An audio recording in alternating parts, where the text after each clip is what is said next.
nombre del proyecto Análisis, Estudio y Difusión de la Jurisprudencia de la Corte Interamericana de Derechos Humanos, le damos la bienvenida a este su primer video. Se me ha asignado el caso Neira Alegría y otros versus Perú. Soy la doctora Cruzcaya Ugarte Boluarte.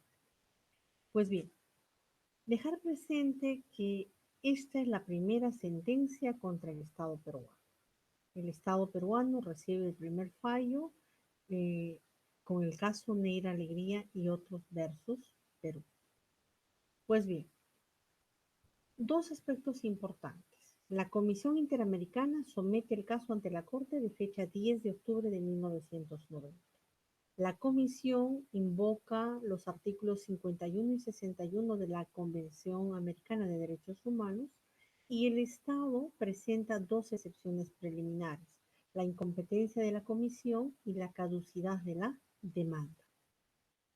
¿Cuáles son los hechos del presente caso? En términos de la Corte Interamericana, los hechos del presente caso se centran durante un operativo militar que se realiza en una cárcel peruana, el penal El Frontón, durante los días 18 y 19 de junio, en la que se encontraban detenidos, ¿no es cierto?, en dicho centro penitenciario en calidad de procesados como presuntos autores del delito de terrorismo, las personas de Víctor Negra Alegría, Edgar Centeno Escobar y William Centeno Escobar. De aquel develamiento donde las Fuerzas Armadas intervinieron, hubo un saldo de 111 fallecidos en términos de la Corte. Los familiares presentaron un recurso de habeas corpus que fue declarado improcedente debido a que se había decretado un estado de emergencia en el Estado peruano. El Perú es competente de la Corte Interamericana de Derechos Humanos desde el 21 de enero de 1981 y es parte de la Convención Americana de Derechos Humanos desde el 28 de julio de 1978. Respecto a la sentencia de excepciones preliminares del 11 de diciembre de 1991, respecto a la primera excepción, que es incompetencia de la Comisión, el párrafo 26 de dicha sentencia recoge y señala: en cuanto a la primera excepción, el gobierno afirma que, según el artículo 46, inciso 1b de la Convención Americana, uno de los requisitos para la admisión de una denuncia por la Comisión es que ésta sea formulada dentro de los 6 meses a partir de la fecha en que el presunto lesionado en sus derechos haya sido notificado de la decisión definitiva del tribunal interno, es decir, haber agotado la vía interna. Entonces, si en ese sentido no se cumplió con esta condición, para el Estado peruano, la Comisión Interamericana no era competente del caso. En el párrafo 29, la Corte establece que el Perú habría tenido dos posiciones, ¿no es cierto?, dos actitudes contrarias dentro del proceso internacional. Es decir, de fecha 29 de septiembre del 89, afirma, ¿no es cierto?, que las instancias internas no se habían agotado y de fecha 24 de septiembre de 1990 dice lo contrario. Entonces, aquí la Corte establece que según la práctica internacional, cuando una parte en un litigio ha adoptado una actitud determinada, entonces se redunda en beneficio propio o en deterioro de la contraria, entonces estamos frente a lo que es la figura del stop, ¿no? Tener en cuenta eso. Asimismo, respecto a esta excepción de incompetencia de la Comisión, el gobierno peruano sostuvo que en cuanto al agotamiento de los recursos, ¿no es cierto?, y frente a estas afirmaciones contradictorias por parte del Estado peruano, esto afecta, ¿no es cierto?, esta contradicción afecta la situación procesal de la parte, razón por la cual la Corte declara, ¿no es cierto?, impedido el proceso de oponer la excepción de incompetencia por esta situación de la contradicción con la figura del estoppel por parte del Estado peruano. La otra excepción es la caducidad de la demanda. Es decir, Aquí en el párrafo 32, el gobierno ha opuesto otra excepción preliminar fundada en el hecho de que la comisión presentó su demanda ante la Corte una vez que había vencido el plazo previsto por el artículo 51. Esta disposición otorga a la comisión un plazo de 3 meses, el artículo 51, y a partir de la fecha de la remisión del informe al gobierno interesado para presentar la demanda. Una vez concluido ese plazo, el derecho de la comisión caducaría. Aquí es importante tener en cuenta que el Estado peruano, señala la Corte, solicitó a la Comisión Interamericana la prórroga de 30 días y la Comisión le concedió. Entonces la Corte en el párrafo 34 dice, entonces, si la Comisión te concedió el plazo, ¿no es cierto? Y el plazo original de 3 meses fue prorrogado por la Comisión a pedido del Estado peruano, entonces, bajo el principio de buena fe que preside dentro de las relaciones internacionales, el Perú no puede invocar el vencimiento del plazo cuando ha sido el mismo Estado el que solicitó la prórroga. Por lo tanto, no puede considerarse que la demanda de la comisión fue interpuesta fuera del término, sino que por el contrario, la presentación tuvo lugar dentro del plazo acordado al gobierno a su solicitud. Entonces, al párrafo 35, tampoco puede el Estado de Perú, como lo sostuvo en la audiencia, afirmar que la comisión no tenía competencia para otorgar una prórroga al plazo de 3 meses que él mismo pidió, pues en virtud de la buena fe no se puede solicitar algo de otro y una vez obtenido lo solicitado, impugnar la competencia de quien se lo otorgó. ¿Correcto? Entonces, razón por la cual la Corte también deniega la presentación de la excepción de caducidad de la demanda. En la sentencia de fondo, ¿no es cierto? Porque la que hemos visto es las excepciones preliminares. En la sentencia de fondo, que es del 19 de enero de 1995, en el párrafo 60, la Corte establece y dice, en los términos del artículo 5.2 de la Convención, toda persona privada de libertad tiene derecho a vivir en condiciones de detención compatibles con su dignidad personal y el Estado debe de garantizarle el derecho a la vida y a la integridad personal. En consecuencia, el Estado, como responsable de los establecimientos de detención, es el garante de estos derechos de los detenidos. Este párrafo es importante. En el párrafo 65 de la misma sentencia de fondo, establece que la carga de la prueba recae sobre el Estado demandado. Es decir, quien tiene que demostrar la ubicación del paradero de las 3 personas que demandan y someten el caso ante la Corte es el Estado peruano y que el Estado tiene que realizar todas las diligencias necesarias. Al párrafo 67 de la sentencia de fondo, la Corte considera probado que las 3 personas referidas inicialmente como las víctimas no se encontraban entre los amotinados que se rindieron y que sus cadáveres nunca fueron identificados. Al párrafo 71, la Corte considera también como un hecho probado que no se usó la diligencia necesaria por parte del Estado para la identificación de los cadáveres, pues solo unos pocos de los que fueron rescatados en los días inmediatamente siguientes a la terminación del conflicto fueron identificados. Al párrafo 77, la Corte señala y dice que está más allá de toda duda que el Estado tiene el derecho y el deber de garantizar su propia seguridad.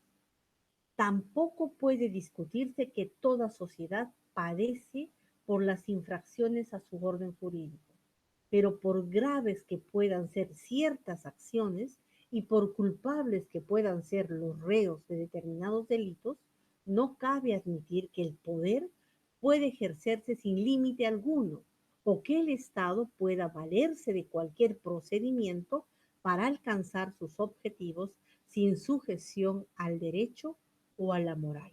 Párrafo 75 de la sentencia de fondo de 1995.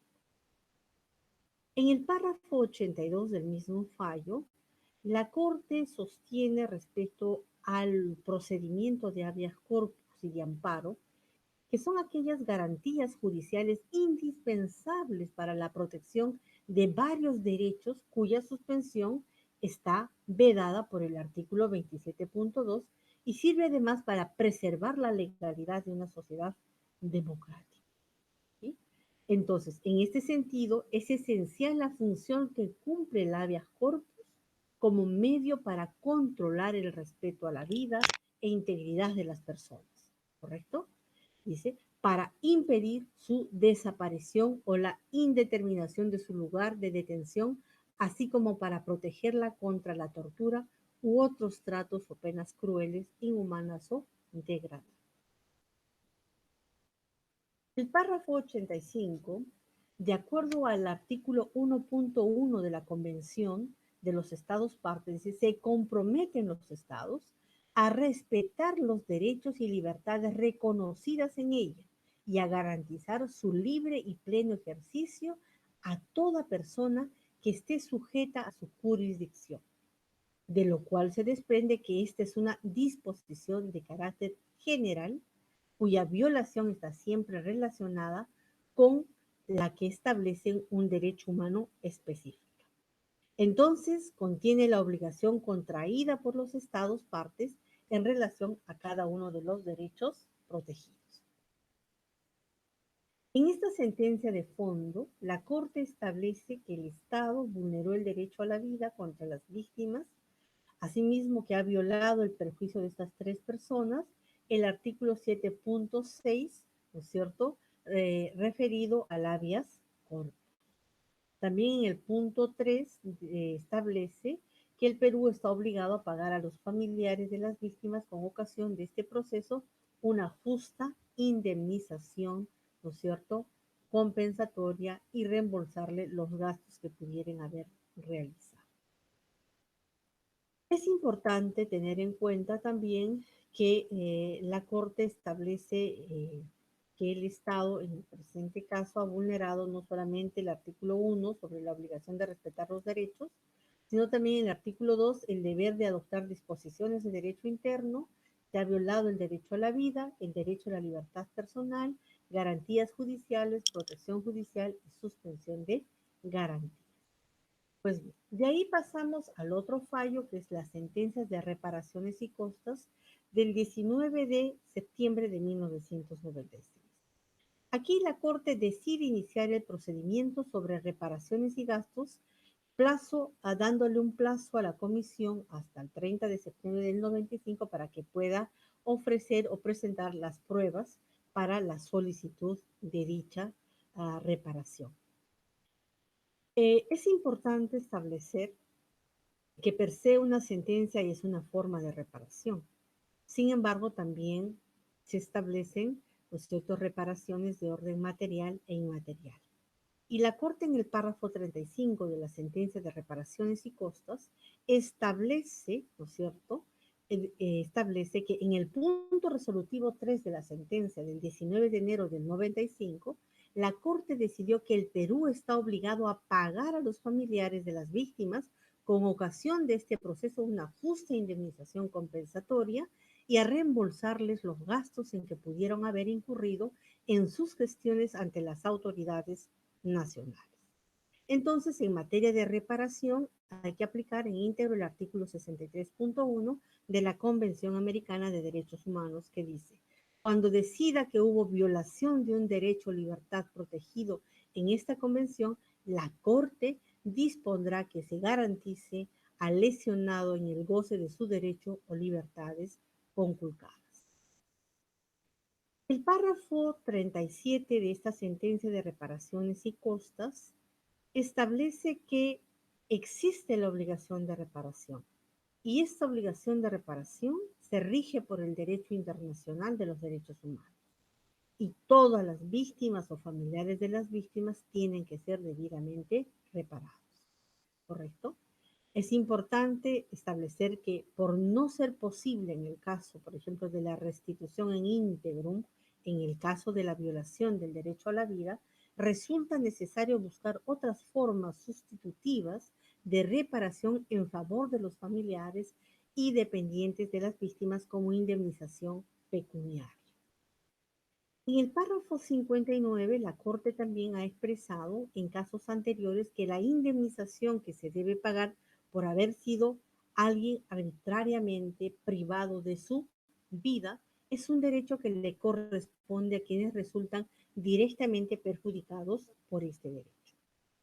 Pues bien, al párrafo 61, la Corte establece qué medidas se deben de adoptar. Uno, establecer una reparación de daño material. Dos, una reparación de daño moral. Y en cuanto al daño material, por ejemplo, señala que si hubieran esposa, se adjudicará esta parte, por ejemplo, si hay una esposa, a la esposa, y si no hay, a los padres, ¿no es cierto?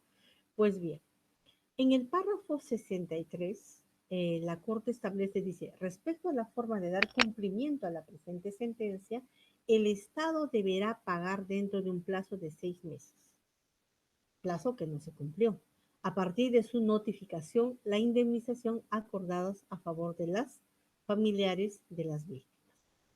Y en el párrafo 64, la Corte declara que el Estado puede cumplir esta obligación mediante el pago también en dólares o en soles, ¿no? Señala.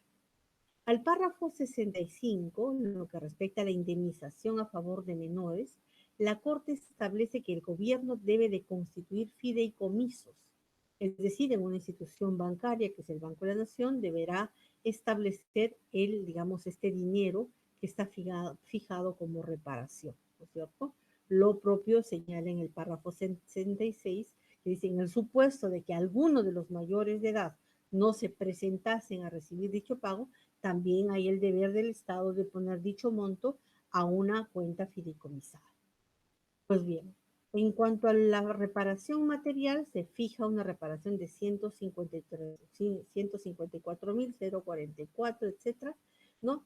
De las indemnizaciones debidas a los familiares de las víctimas. Igualmente se ordena el establecimiento de los fideicomisos, ¿no? Y el Estado peruano no podrá gravar impuesto alguno a estos dineros fijados por conceptos de reparación e indemnización. Y también el punto 4, la necesidad de localizar e identificar los restos de las víctimas y entregarlos a los familiares. Asimismo, declara que no hay condena de costas. En el presente caso, por ejemplo, la Corte establece medidas de supervisión de cumplimiento. Entonces, ha emitido diferentes resoluciones de supervisión de cumplimiento. En la del 2002 se establece, por ejemplo, que el pago de los $154.000 fue cumplido al 2002. Se ordena el establecimiento de fideicomiso según lo previsto, también se cumplió el 2002 y dice, decide que el Estado del Perú no podrá gravar con impuestos algunos el pago de las indemnizaciones, también es cumplido. El punto pendiente que está en pendiente cumplimiento es, decide que el Estado del Perú está obligado a hacer todo el esfuerzo posible para localizar e identificar los restos de las víctimas y entregarlos a sus familiares. Entonces, en este fallo, ¿no es cierto? Todavía está pendiente ese punto, el caso sigue en supervisión de cumplimiento y bueno, he querido presentarles a ustedes este